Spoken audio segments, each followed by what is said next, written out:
Assalamualaikum warahmatullahi wabarakatuh. Baiklah, perkenalkan kami dari Universitas Putra Indonesia EPTK Padang dari Fakultas Ekonomi dan Bisnis dari jurusan Manajemen. Baiklah, kami akan melakukan wawancara pada salah satu perusahaan yang ada di Padang, yaitu perusahaan Tiki. Baiklah, perkenalkan saya Tarisya Doendini. Dan saya Aditya. Dan saya Nisa Aprilia. Saya Egyanisa Salima. Saya Fadila Meliana. Saya Nisa Salma. Saya Aziza Latifa. Saya Fatjar Diaksa. Baiklah, kami akan melakukan wawancara pada KSD.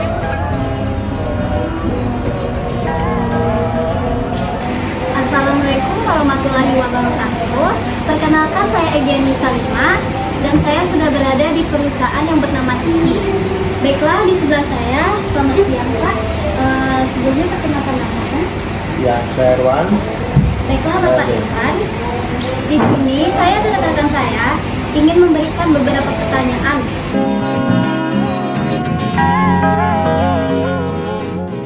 Tentang perekrutan yang ada di Tiki ini. Sebelumnya Pak, saya ingin bertanya mengenai berapa lama Tiki ini sudah dibangun. Tiki ini sudah berdiri 53 tahun. Oh, 53 tahun ya Pak. Berarti sudah banyak cabang ya di sini. Cabangnya di seluruh kabupaten kota.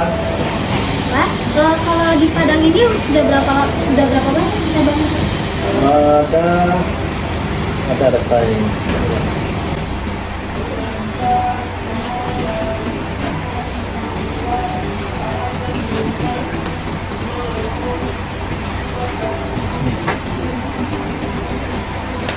Kalau untuk di Padang ini ada 43.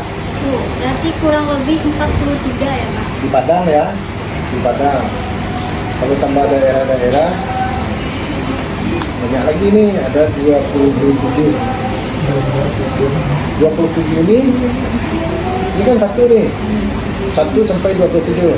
Bukit Tinggi punya pula, punya lagi nih, ada beberapa cabang-cabangnya lagi. Selanjutnya Pak, apa saja bidang-bidang yang ada di perusahaan ini dan apa saja tempat posisi yang ada di perusahaan ini?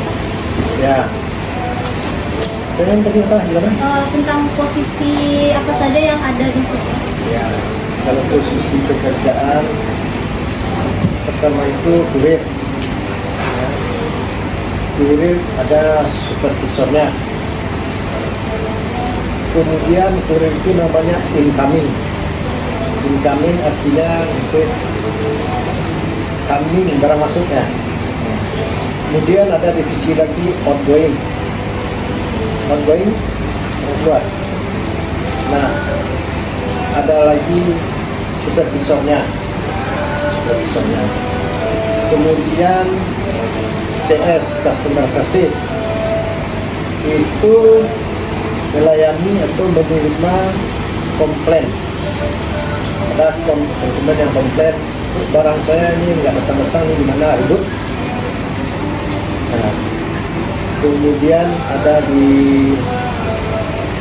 kontak kita penjualan, orang datang di konter. Kemudian ada keuangan, ada akuntansi, ada kasir, ada logistik, ada bagian logistik, ada IT, bagian IT, ada HRD, ada bagian keuangan, nanti ada lagi bagian. Berarti banyak sekali ya Pak struktur organisasinya di sini. Tiki ini termasuk penjualan terbanyak ya Pak? Kalau sekarang kita bilang sih nggak terbanyak, karena kompetitor kita sudah banyak, ada JNE, JNT, Ninja, banyak lah tadi. Sekarang lagi merosot. Baiklah Bapak, sekian dari pertanyaan saya dan akan dilanjutkan oleh rekan-rekan saya dan teman-teman saya.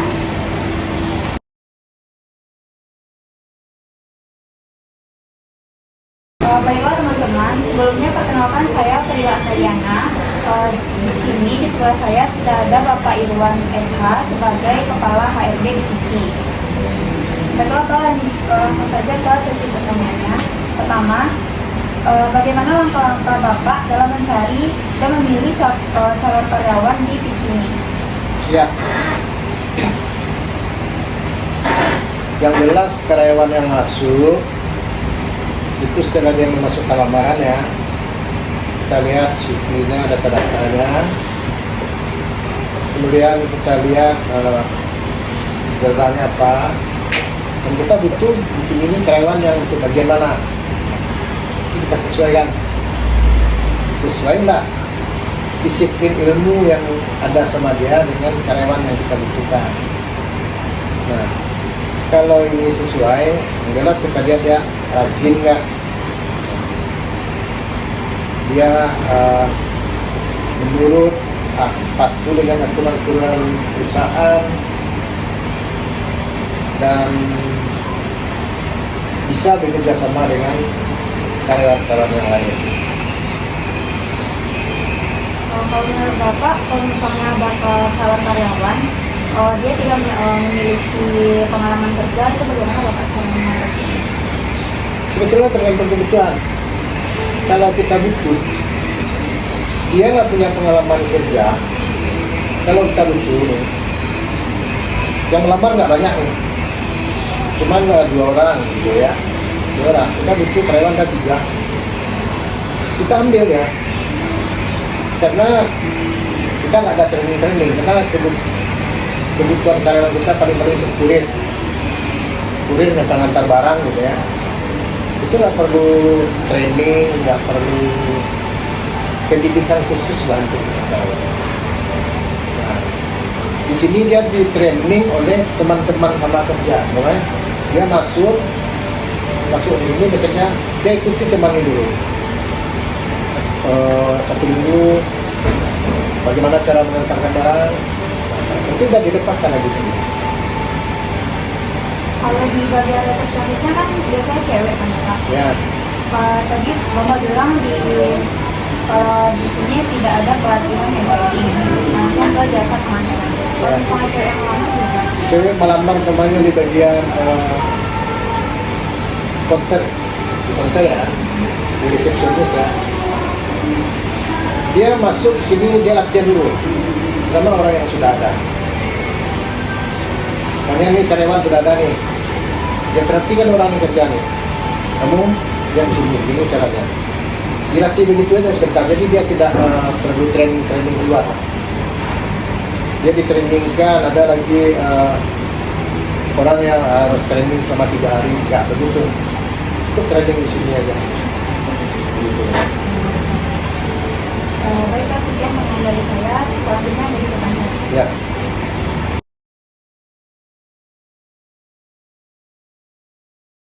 Pertanyaan yang kedua, apa yang menjadi perhatian utama saat Bapak menilai calon karyawan Bapak? Atau sekiranya kelebihan apa yang Bapak butuhkan di PIKI ini? Kelebihan yang paling utama yang dibutuhkan di PIKI ini? Ya, kalau kita di sini menilainya seorang karyawan itu tidak perlu dia harus pandai olahraga pokoknya. Oh ini backgroundnya nih, hobinya apa di olahraga nih. Jadi bukan gitu. Yang penting kita lihat kan nampak sekilas nampak. Serius dia bekerja ya, dia serius dia kan. Dia masuk dalam barang. Dari wawancara kita akan nampak serius atau enggak ya. Apa dia rajin atau bisa nggak dia mengikuti, mematuhi aturan-aturan yang ada. Gitu. Baik Pak, pertanyaan selanjutnya akan dijelaskan dari kelompok rekan saya.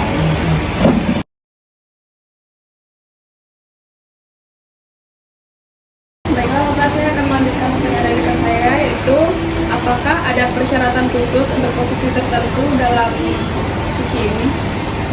Ya, kalau tampilan khusus ya, umpamanya yang kita butuhkan itu enggak apa sesuai kebutuhan nih. Kalau kebutuhan bagian keuangan dia harus paham tentang akuntansi, tentang pajak, dia harus mengerti, dia harus backgroundnya akunting.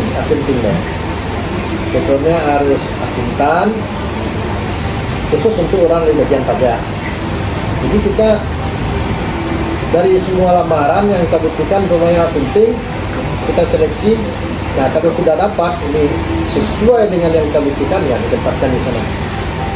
Hanya keterampilan itu yang dibutuhkan. Contohnya kayak dia mengerti masalah perpajakan, mengerti tentang akunting lah, bagian keuangan. Baiklah Pak, terima kasih. Soal pertanyaan selanjutnya akan dilanjutkan oleh rekan saya.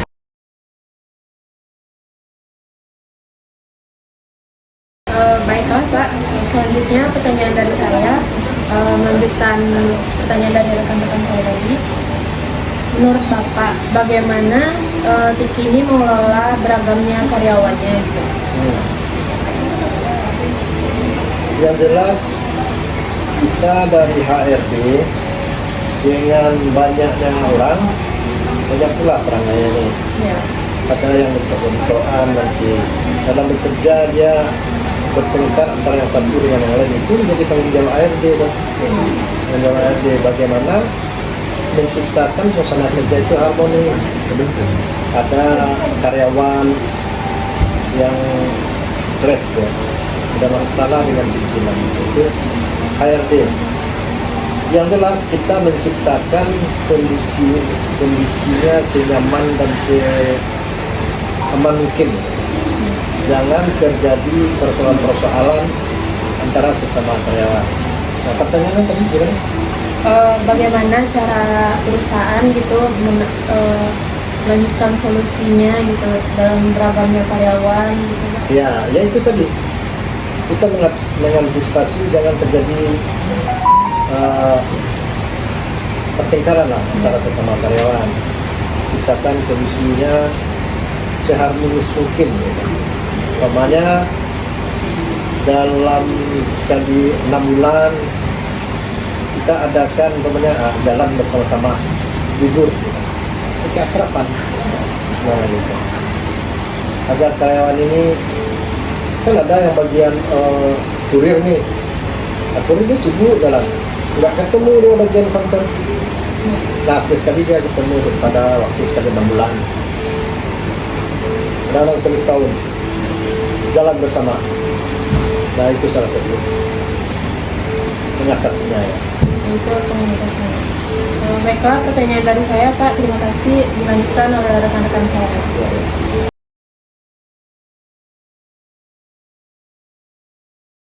Di sini saya akan melanjutkan selanjutnya dari rekan saya. Bagaimana proses penetapan karyawan di unit-unit kerja di ini Pak? Proses penetapan. Proses penetapan ini maksudnya setelah dia diterima, lalu kita tempatkan dia di suatu divisi. Iya. Itu ya. Waktu dia pertama masuk, ya, setelah kita terima, kita langsung kondisikan dia di mana dia akan ditempatkan. Setelah dia ditempatkan di sana, lalu dia umpamanya seperti kurir itu tadi ya. Dia mengikuti teman-teman yang sudah ada minimal 1 minggu. Setelah 1 minggu, setelah dia paham pekerjaannya, kita ganti training nih. Kita nggak ada training ya, ganti training. Setelah dia paham, dia jalan sendiri. Kalau misalnya karyawan itu kan membuka lowongan pekerjaan yang ditekan orang, bagaimana cara penempatan Yang ditempatkan dia umpamanya di CS, di customer service. Kalau dia karyawan perempuan nih, dia masuk di CS.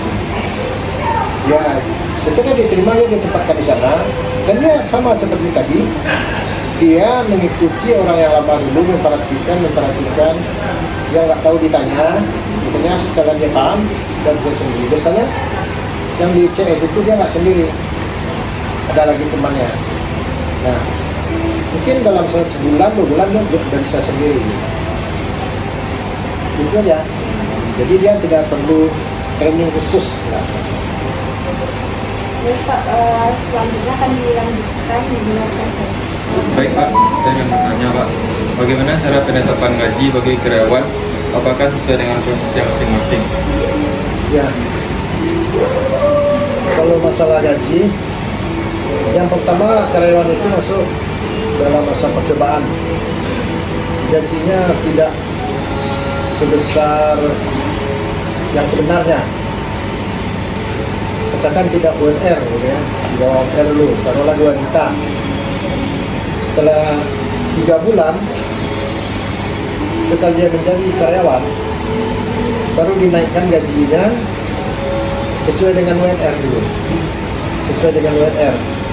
Nah, beberapa tahun kemudian, 3 tahun atau 5 tahun, dari prestasi dia, bagaimana prestasinya, bagaimana dia menyempatkan diri untuk pekerjaannya, nah di sana kita nilai naik lagi gajinya. Nah, di situ yang kita naikkan gaji. Baik Pak, terima kasih Pak.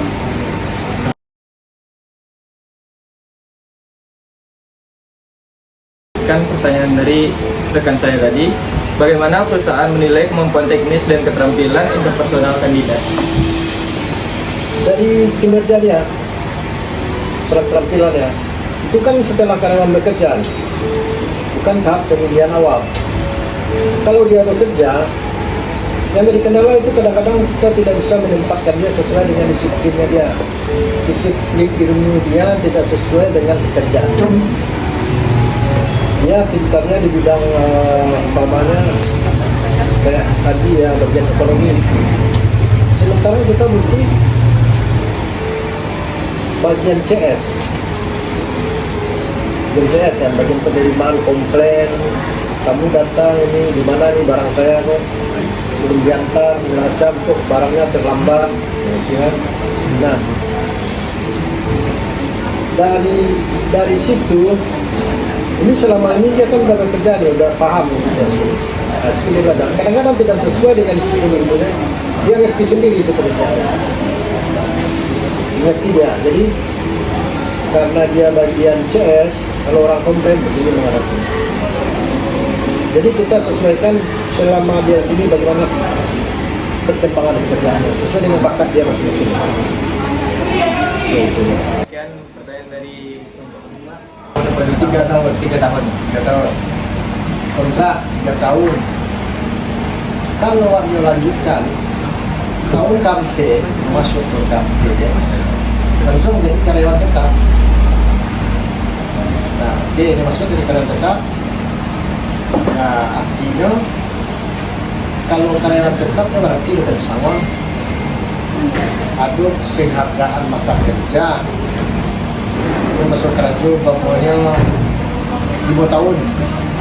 Penghargaan masa kerjanya 2 tahun. Pesangonnya 5 tahun. 5 tahun lebih dari 2 nih. Jadi 6 tahun dia kerja. Lebih dari 5 tahun menjadi 6 tahun pertama. Itu aturan yang diatur sesuai dengan undang-undang kita kerja. Karena itu 9 tahun, 9 kali gajinya, sama kan?